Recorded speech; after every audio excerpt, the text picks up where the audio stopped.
Bismillahirrahmanirrahim. Assalamualaikum warahmatullahi wabarakatuh.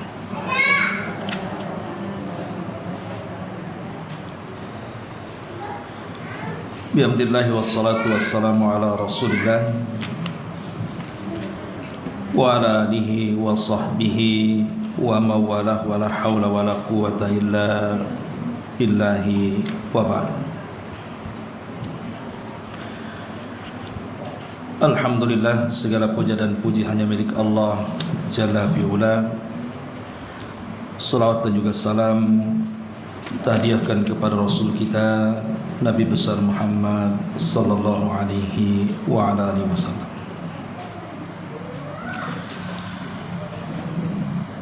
Baik, kita akan lanjutkan kajian kita, masih membahas Siratul Mustafa alaihi salatu wassalam, dan masih bicara seputar perang Uhud, perang Badar. Sudah beberapa pertemuan ke belakang kita sudah menjelaskan tentang banyak peristiwa di perang Badar, termasuk juga bagaimana para sahabat Nabi sallallahu alaihi wasallam berjuang, berjihad di perang Badar dengan sangat heroik sekali, dan mendapatkan kemenangan yang luar biasa, termasuk tawanan dan juga harta rampasan perang. Masalahnya ada beberapa problem yang terjadi seputar tawanan di perang Badar ini.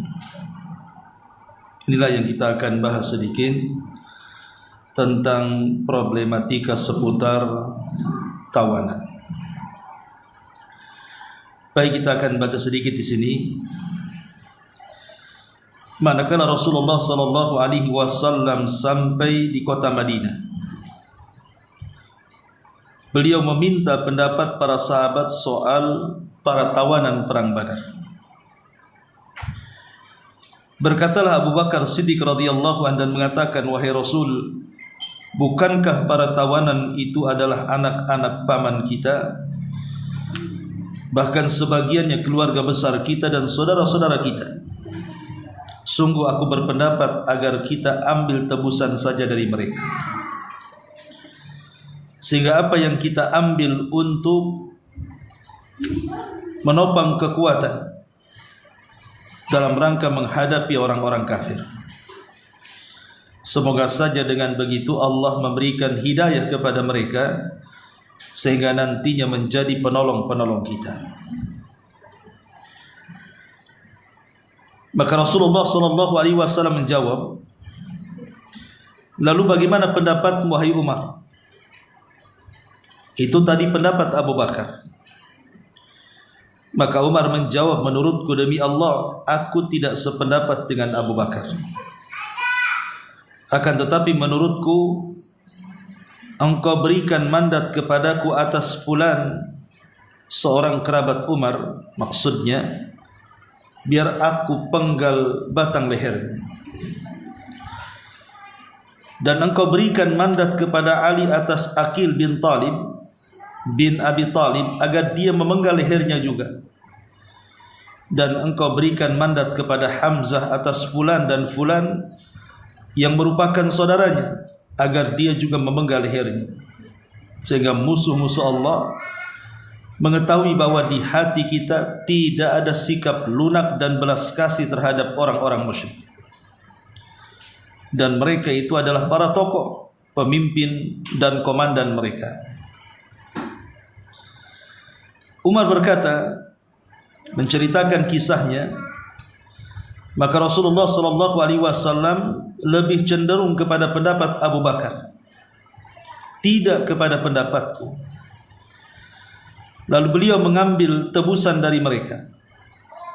Maka tatkala keesokan harinya, Umar radhiyallahu an kemudian berkata, lalu pagi harinya aku menghadap Nabi dan juga menghadap Abu Bakar, sementara keduanya sedang menangis. Lantas aku bertanya kepada Rasulullah sallallahu alaihi wasallam, tolong beritakan kepadaku apa yang menyebabkan engkau dan sahabatmu ini, maksudnya Abu Bakar, kenapa kalian berdua menangis? Bila mendapatkan alasan untuk menangis, maka aku akan ikut serta menangis. Dan jika tidak, maka aku tidak akan berusaha menangis karena tangisan kalian berdua. Maka Nabi SAW menjawab, aku menangis karena satu hal yang ditawarkan oleh para sahabatmu agar mengambil tebusan. Sungguh telah ditampakkan kepadaku hukuman bagi mereka yang masanya lebih dekat daripada pohon ini.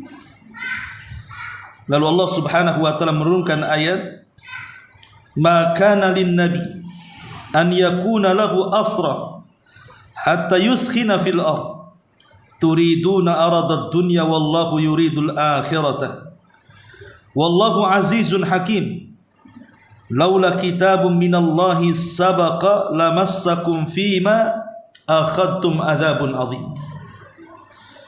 Tidak patut bagi seorang nabi mempunyai tawanan sebelum dia dapat melumpuhkan musuhnya di muka bumi. Kamu menghendaki harta benda duniawi, sedangkan Allah menghendaki pahala akhirat untukmu. Dan Allah Maha perkasa lagi Maha bijaksana. Kalau sekiranya tidak ada ketetapan yang telah terdahulu dari Allah, niscaya kamu ditimpakan siksa yang besar karena tebusan yang kau ambil itu. Ada riwayat yang mengatakan bahwa yang dimaksud dengan ketetapan yang telah terdahulu dari Allah adalah yang diisyaratkan dalam surah Muhammad ayat 4. Hatta idza an khanastumuhum fashuddul wathaq wa imma manna ba'du wa imma fidaan hatta tada'al harbu awzaraha. Sehingga apabila kalian telah membunuh mereka secara besar-besaran, maka tawanlah mereka. Lalu setelah itu kalian boleh membebaskan mereka atau menerima tebusan sampai perang selesai. Di dalam ayat tersebut terdapat izin agar mengambil tebusan dari para tawanan. Oleh karena itulah mereka tidak disiksa, tetapi hanya turun teguran kepada mereka yang telah menawan orang-orang kafir sebelum mereka mendapatkan atau sebelum mereka mengalahkan di muka bumi. Lah versi riwayat lain mengatakan bahwa ayat tersebut bahkan turun setelah itu, dan yang dimaksud dengan ketetapan yang telah terdahulu dari Allah adalah ilmu Allah yang berkenaan dengan penghalalan harta-harta rampasan perang bagi umat ini, atau ampunan dan rahmat bagi para mujahidin Badar. Mengingat putusan yang sudah mantap untuk mengambil pendapat Abu Bakar Siddiq, maka beliau mengambil tebusan tersebut. Tebusan itu senilai 1.000 dirham, 3.000 dirham sampai ke 4.000 dirham. Lah penduduk Mekah mayoritas bisa baca tulis, sedangkan penduduk Madinah tidak demikian. Maka siapa saja yang tidak mampu membayar tebusan, maka diserahkan kepadanya 10 orang anak dari Madinah agar mereka mengajari mereka baca tulis. Dan bila mereka sudah pandai, barulah kemudian mereka dilepaskan dari tebusannya. Lah beberapa di antara para tawanan tersebut dilepaskan oleh Rasulullah SAW tanpa ada tebusan sama sekali, seperti Al-Muttalib bin Hantab, Saifi bin Abi Rifa'ah, dan Abu Izzah Al-Jumahi yang kelak dibunuh sebagai tawanan pada perang Uhud dan akan dibicarakan kematiannya nanti. Beliau juga membebaskan menantu beliau Abul As ibn Rabi dengan syarat membiarkan Zainab putri beliau menentukan jalan hidupnya. Namun sebelumnya Zainab telah mengirim uang untuk menebusnya. Ketika menikah dengan Abul As ibn Rabi, tatkala Nabi SAW melihatnya, beliau amat iba sekali dan memohon kepada para sahabat agar mengizinkannya melepaskan Abul As ibn Rabi. Lalu mereka pun mempersilahkan beliau, maksudnya untuk pergi. Kemudian Nabi SAW menganjurkan persyaratan kepada Abul As ibn Rabi agar membiarkan Zainab menentukan jalan hidupnya. Lalu dia melakukannya. Kemudian Zainab pun ikut berhijrah. Setelah itu Rasulullah SAW mengirim Zaid ibn Harithah dan seorang dari Ansar seraya berkata, siagalah di lembah Ya'jaj hingga Zainab melintasi kalian berdua, lalu kalian menyertai dan mengambilnya ke Madinah. Kemudian keduanya berangkat hingga akhirnya membawa pulang Zainab. Dan kisah hijrahnya ini amat sangat panjang dan demikian ironisnya. Di dalam tawanan juga terdapat Suhail ibn Amr. Dia seorang orator yang menawan. Umar berkata, wahai Rasul, cabutlah kedua gigi seri Suhail ibn Amr agar terjulur lisannya. Dengan begitu dia tidak bisa berpidato untuk menjelek-jelekan kamu selamanya. Hanya saja Nabi SAW menolak permintaan itu untuk menjaga supaya tidak terjadi penyiksaan fisik dan agar terhindar dari siksaan Allah pada hari kiamat. Sehingga satu hari ketika Sa'ad bin An-Nu'aim pergi dalam rangka berumrah, namun dia tidak ditahan oleh Abu Sufyan. Ketika itu anaknya Amr ibn Abi Sufyan termasuk di dalam deretan para tawanan. Lalu mereka kaum muslimin mengirimkan kepada Abi Sufyan hingga Abi Sufyan pun melepaskan Sa'ad sebagai tebusan mengganti orang. Baik, di sini ada kisah menarik dalam peristiwa tawanan Badar. Nabi SAW bukan pemimpin yang otoriter. Artinya bukan Nabi SAW memutuskan apa kata dia. Pokoknya apa yang dikatakan Rasul harus diikuti. Tapi Nabi SAW pemimpin yang bijak. Apapun permasalahannya selalu melibatkan dua manusia mulia ini, Abu Bakar dan Umar radhiyallahu an. Makanya wajar kalau keduanya disebut wazir, penasehat Nabi SAW. Jadi orang yang senantiasa dimintai pendapat. Dan pendapat keduanya walaupun berseberangan terkadang, tetapi keduanya memiliki alasan sendiri-sendiri. Makanya Nabi SAW senang dengan keduanya. Wajar kalau Rasul kemudian mengatakan di hadapan para sahabatnya, iqtadu billadaini min ba'di. Ikutilah dua orang yang apabila aku meninggal setelahnya.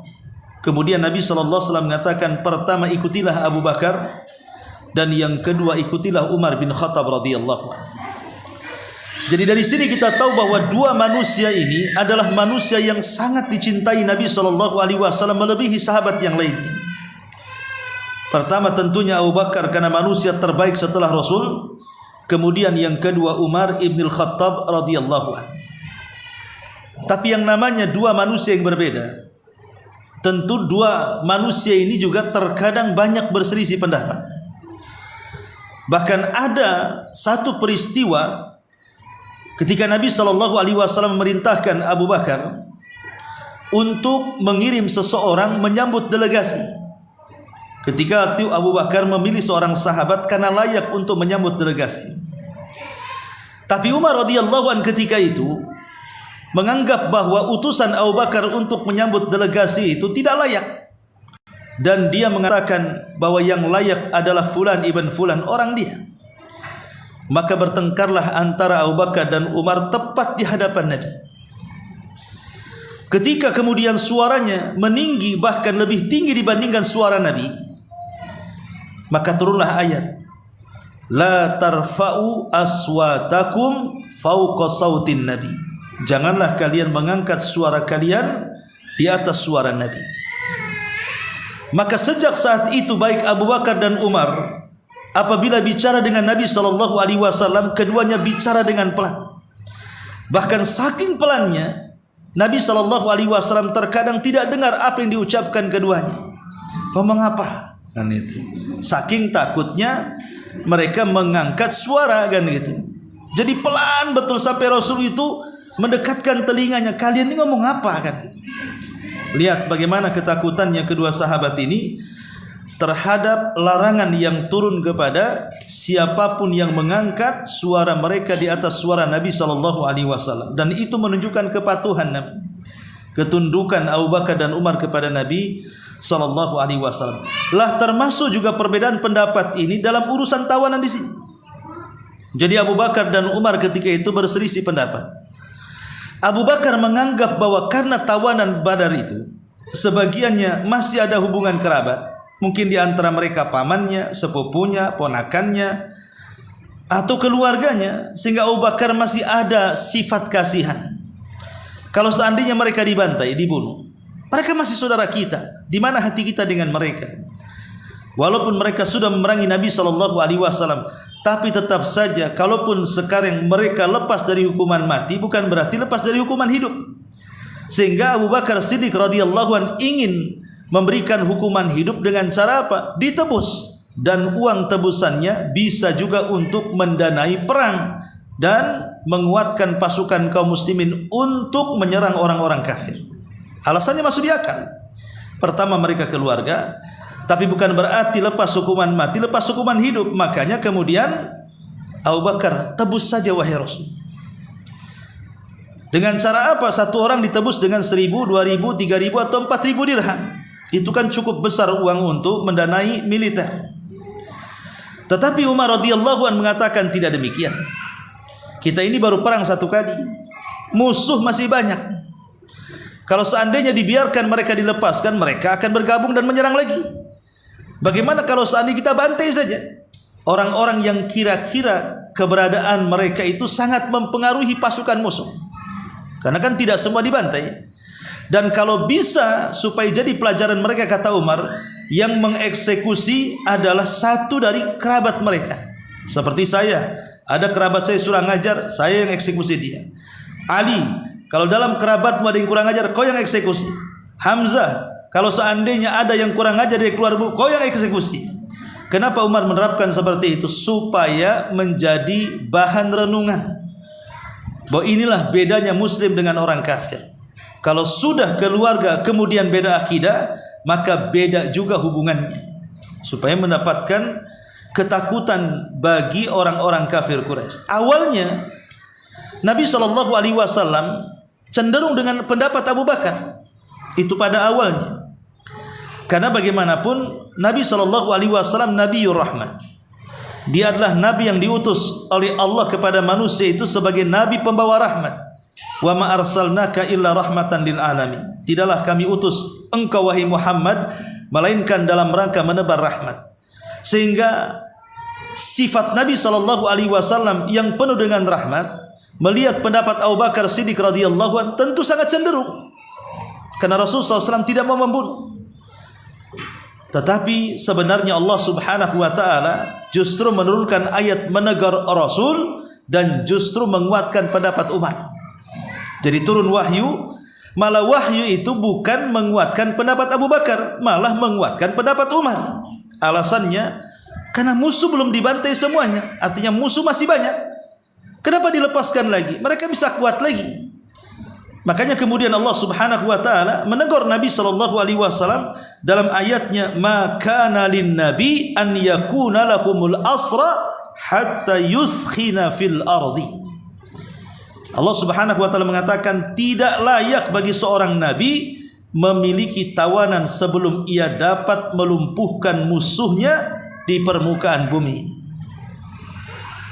Sebelum betul-betul orang-orang Quraisy itu tunduk patuh kepada Islam, kembali kepada agama yang benar, menjauhi kesyirikan, menjauhi sesembahan berhala-berhala Lata, Uzza, Manat dan yang semacamnya, maka tidak layak bagi seorang nabi melindungi tawanan seperti itu. Hanya karena urusan dunia tebusan, tidak perlu. Ya. Karena kalau seandainya mereka kemudian dibunuh dan itu balasan daripada penentangan mereka kepada Nabi, kepada Allah dan Rasulnya, itu setimpal dan ini bisa melemahkan musuh. Makanya ketika kemudian turun ayat ini, Nabi SAW menangis. Dan sifat Abu Bakar itu, kalau Rasul SAW menangis, maka dia ikut menangis tanpa tahu kenapa alasan Rasul menangis. Itulah Abu Bakar Siddiq radhiyallahu sifatnya. Rasul nangis, ikut nangis. Rasul tertawa, ikut tertawa. Rasul tersenyum, ikut tersenyum. Coba ibu kalau seperti itu, suami nangis, ikut nangis. Suami tersenyum, ikut senyum. Suami yang marah, ya jangan ikut marah kan.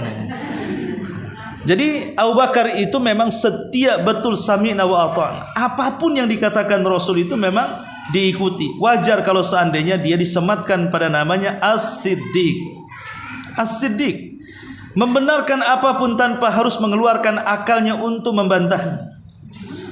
Jadi akal secerdas Abu Bakar Siddiq radhiyallahu an tunduk dengan kalam Allah dan kalam Nabi-Nya.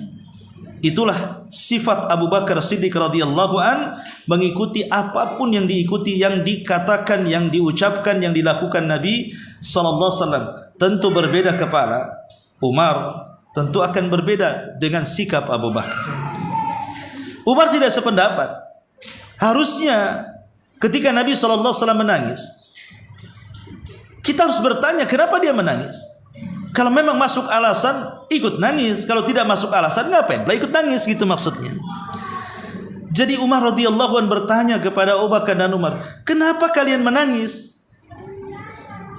Maka ini persis seperti peristiwa ketika kota Madinah terjadi kelaparan pacaklik hebat luar biasa, sehingga banyak orang yang mati kelaparan.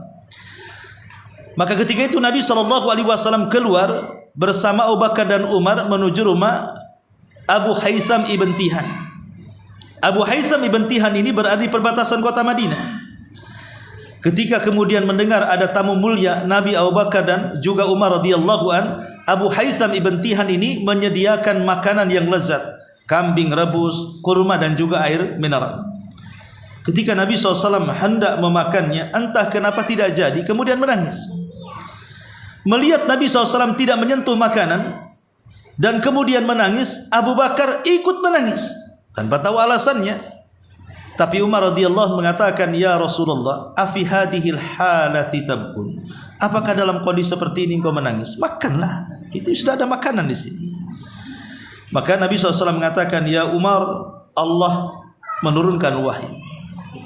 Kemudian Rasulullah SAW membacakan alhaqumut takatsur hatta zurtumul maqabir sampai kepada ayat yauma idzin latus'alunna yauma idzin anin na'im. Semua yang ada di hidangan depan kita ini Umar, semua akan ditanya. Makanan yang kita makan akan ditanya, minuman yang kita teguk akan ditanya, kurma yang kita kunyah akan ditanya, semua akan ditanya. Makanya aku menangis. Ya. Dari sini kita tahu bahwa lihat Umar radhiyallahu anhu kan tidak sepakat dengan Abu Bakar. Kenapa dia menangis ketika Rasul menangis? Dia harus tanya dulu apa alasannya.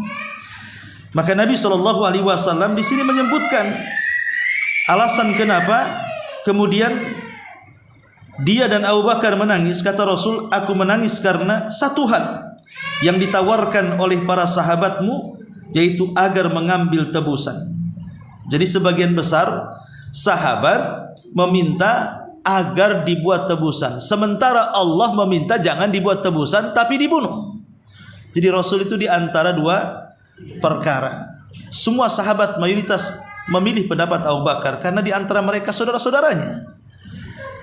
Seolah-olah Rasul tidak tega. Apakah kemudian mereka harus dibantai di hadapan saudaranya? Pamannya dibantai, ininya dibantai. Iya betul mereka musuh Allah, tapi bagaimanapun itu saudaranya. Tapi putusan Allah berbeda. Putusan Allah bahwa tidak layak bagi seorang nabi menyimpan tahanan. Maknanya Nabi SAW disuruh untuk berlaku seperti yang dikatakan Umar bin Khattab radhiyallahu anhu. Tapi karena kemudian sudah kemudian disepakati surat itu dan disepakati juga oleh penduduk Mekah, akhirnya kemudian membuat kebijakan boleh ditebus bagi yang bisa menebus. Tapi bagi yang tidak bisa menebus dan dia punya keahlian dalam menulis dan membaca, maka setiap satu orang yang ahli dalam menulis dan membaca, dia harus mengajari 10 anak-anak Madinah, anak-anak Ansar sampai bisa membaca dan menulis, baru kemudian dilepaskan tebusannya. Ini kebijakan yang luar biasa dari Nabi SAW untuk mencerdaskan anak-anak. Mencerdaskan anak-anak Ansar, karena umumnya penduduk Mekah itu bisa baca, sementara penduduk Madinah itu tak bisa baca. Makanya kemudian dianjurkan Nabi SAW, ini adalah hal yang baik supaya anak-anak Ansar bisa membaca dan menulis dan mereka pun tidak jahil. Maka itulah yang kemudian dibuat oleh Nabi SAW dalam memutuskan tawanan itu. Walaupun sekali lagi ada beberapa orang yang dilepas tanpa tebusan, ada orang yang dilepas karena ditebus, ada juga tawanan yang tidak boleh lepas kecuali ditebus dengan cara menyalurkan ilmu pengetahuan membaca dan menulis kepada anak-anak Ansar. Ya. Tapi di sini juga disebutkan tentang kisah Zainab yang sudah kita ceritakan, di mana Zainab ini dia harus mengumpulkan harta untuk menebus suaminya. Bayangkan, suaminya ikut terlibat dalam memerangi Nabi Shallallahu Alaihi Wasallam yang merupakan mertuanya. Dia menikah dengan Zainab putri Nabi, tapi memusuhi mertuanya. Sebenarnya Abul As tidak memusuhi, karena terlibatnya perang Abul As itu karena paksaan, karena Abu Jahal yang memaksa untuk terlibat. Karena tidak semua mau perang melawan Rasul, tapi karena Abu Jahal memaksa, sehingga banyak kemudian orang-orang yang terpaksa ikut. Salah satunya Abul As ibn Rabi, tapi Allah takdirkan menjadi tawanan, dan dia pun tidak dilepas oleh Rasul dan juga para sahabat, melainkan dia harus meminta tebusan sebagai pembebasan. Masalahnya Zainab tidak kaya. Mengeluarkan 2.000, 3.000 sampai 4.000 dirham itu berat. Dan kita tahu bahwa orang-orang yang terpaksa ikut tidak mendapatkan bantuan dari kabilah-kabilah yang ikut menyerang Nabi, termasuk Abu Jahal. Keluarganya dan siapapun tidak ikut membantu. Lah karena tidak ada ikut membantu dalam pendanai pembebasan, makanya kemudian Zainab kalang kabutlah untuk menebus suaminya. Dengan terpaksa kemudian dia melihat sebuah kalung yang pernah diberikan ibundanya Zainab waktu pernikahan dia dengan Abul As ibn Rabi. Itu hanya satu-satunya harta Zainab yang mungkin boleh jadi dengan harta itu bisa menebus suaminya. Saking cintanya Zainab kepada suami. Dan ketika itu belum ada ayat larangan tidak boleh menikahi orang musyrik. Karena ayat larangan menikahi orang musyrik itu kan berada di kota Madinah, jauh sebelum atau jauh setelah kemudian Abul As tertangkap kedua kalinya. Artinya Nabi SAW masih mengizinkan Zainab satu rumah dengan Abul As ibn Rabi suaminya. Tapi setelah turun ayat larangan itulah makanya Nabi SAW kemudian meminta kepada Abul As untuk mengembalikan putrinya ke Madinah, karena haram bagi seorang wanita muslimah menikah dengan laki-laki kafir. Makanya kemudian ketika Rasul melihat tebusan itu, dia menangis. Sahabat mengatakan, Rasul, kenapa anda menangis? Kemudian Rasul mengatakan, tahu enggak gelang ataupun kalung yang diberikan Zainab untuk menebus Abul As ini? Dia adalah kalung dari istriku Zainab, diberi di malam hari saat keduanya menikah. Aku teringat dengan istriku Khadijah. Makanya Rasul mengatakan, kalau kalian mau, kembalikanlah kalung Khadijah ini yang merupakan hadiah kepada Zainab, dan tolong bebaskan suaminya. Tetapi ini terserah kalian, kalian menerima atau tidak. Kemudian sahabat pun mengerti perasaan Rasul dan mereka mengatakan sami'na wa ata'na. Akhirnya kalung itu dikembalikan kepada Zainab, tapi Rasul berikan syarat, sepulangnya kau ke Mekah, balikan Zainab ke kami. Maksudnya hijrahkan dia ke Madinah. Dan betul Abul As adalah orang yang patuh. Masalahnya ketika itu Zainab sedang hamil. Ketika kemudian diantar oleh Abul As ibn Rabi, harusnya di malam hari gelap-gelap, malah diantar di siang hari. Ketahuanlah sama orang-orang musyrik. Akhirnya dihadang karena ketakutan, terjadilah keguguran. Jadi Zainab keguguran karena ketakutan dihadang oleh musuh. Barulah kemudian Abu Jahal musuh Allah Subhanahu wa taala, para pembesarnya mengatakan, kalau engkau ingin mengantar istrimu, antar di malam hari, jangan ketahuan mata-mata kami. Maka akhirnya diantarlah di malam hari. Sebab keguguran inilah Zainab sering sakit-sakitan. Makanya setelah kemudian 2 tahun di kota Madinah, maka Zainab pun meninggal dunia, dan 1 tahun setelahnya disusul suaminya Abul As ibn Rabi radhiyallahu anhu. Intinya di dalam kisah problematika seputar tawanan Badar ini terjadi khilaf antara Abu Bakar dan juga Umar radhiyallahu anhu. Baik, kemudian di sini membahas tentang Al-Quran, berbicara tentang tema pertempuran. Mengenai tema pertempuran ini turunlah surah Al-Anfal, yang sebagian besar surat ini menceritakan tentang perang Badar. Surat ini dapat dikatakan bila ungkapan ini dapat dibenarkan sebagai tanggapan ilahi atas pertempuran tersebut. Ia amat berbeda dengan tanggapan-tanggapan alias komentar-komentar yang disuarakan para raja dan para panglima setelah meraih kemenangan.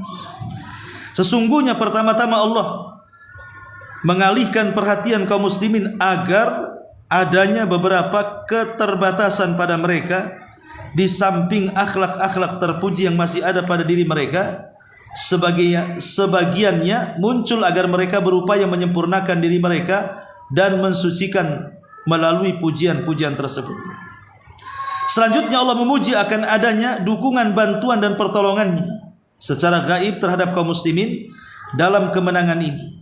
Dia menyinggung hal itu agar mereka tidak terkecoh oleh keberanian dan kepahlawanan mereka, sehingga menyelinap sifat congkak dan sombong ke dalam diri mereka, bahkan agar mereka bertawakal kepada Allah, mentaatinya dan menaati Rasulnya. Jadi dalam perang Badar ini, Bu, kan Allah mengirim tentara malaikat dipimpin Jibril, tapi kan tidak dilihat sahabat.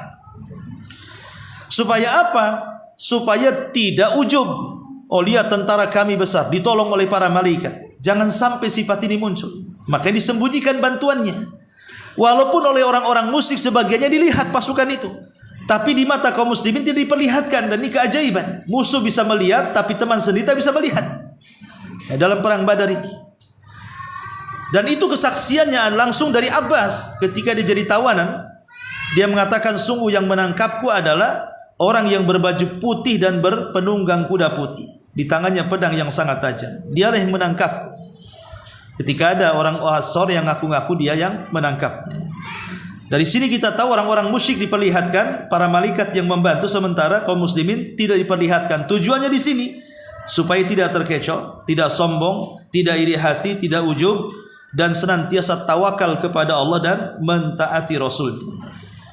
Kemudian Allah menjelaskan target dan tujuan-tujuan mulia yang karenanya Rasul mengarungi pertempuran berdarah dan mengerikan ini. Demikian pula menunjukkan kepada mereka sifat-sifat dan akhlak yang menjadi sebab kemenangan di dalam pertempuran.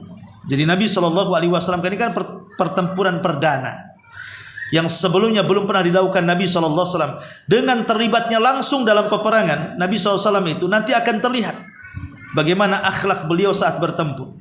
Akhlak beliau dengan tentara, akhlak beliau kepada musuh, akhlak beliau kepada tawanan, dan begitu seterusnya. Dan ini akan menjadi syariat bagi pertempuran-pertempuran kaum muslimin setelah kematiannya sampai hari ini, supaya ada bimbingan dari Rasul bahwa perang juga ada tuntunannya. Makanya Nabi SAW juga ikut terlibat langsung dalam perang Badar. Kemudian demikian juga dia menyerukan orang-orang musyrik, kaum munafikin, kaum Yahudi dan para tawanan perang, serta memberikan nasihat yang demikian menyentuh hati dan membimbing mereka untuk berserah diri kepada kebenaran dan senantiasa berpegang kepadanya. Selanjutnya dia juga mengajak bicara kaum muslimin seputar tema harta rampasan, merancang bagi mereka beberapa prinsip dan dasar-dasar maslahat. Dan begitu seterusnya. Ini ringkasan daripada apa yang kita sudah jelaskan ketika kita menjelaskan perang Badar dari awal sampai akhir. Ya. Wallahu a'lam. Ini akhir daripada perang Badar, membicarakan soal tawanan dan juga harta rampasan perang.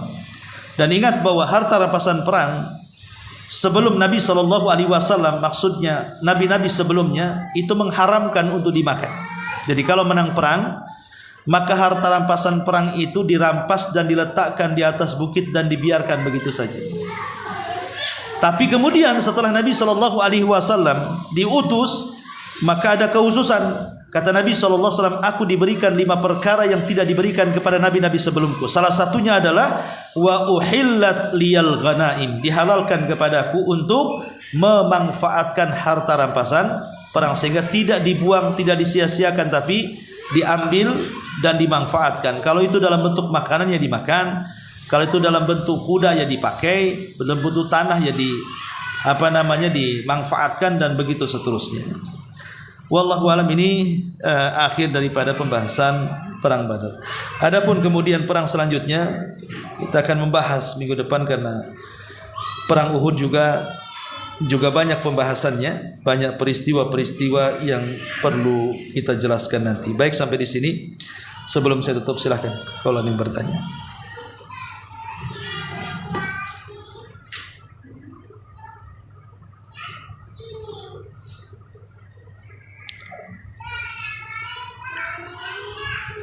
Nggak ada. Baik, kalau nggak ada, kita tutup. Subhanaka wa bihamdika, asyhadu an la ilaha illa anta, astaghfiruka wa atubu ilaik. Assalamualaikum warahmatullahi wabarakatuh. Iya, saya minta maaf. Waktunya nggak ada. Kaki agak linu-linu. Habis jatuh kemarin dari motor. Jadi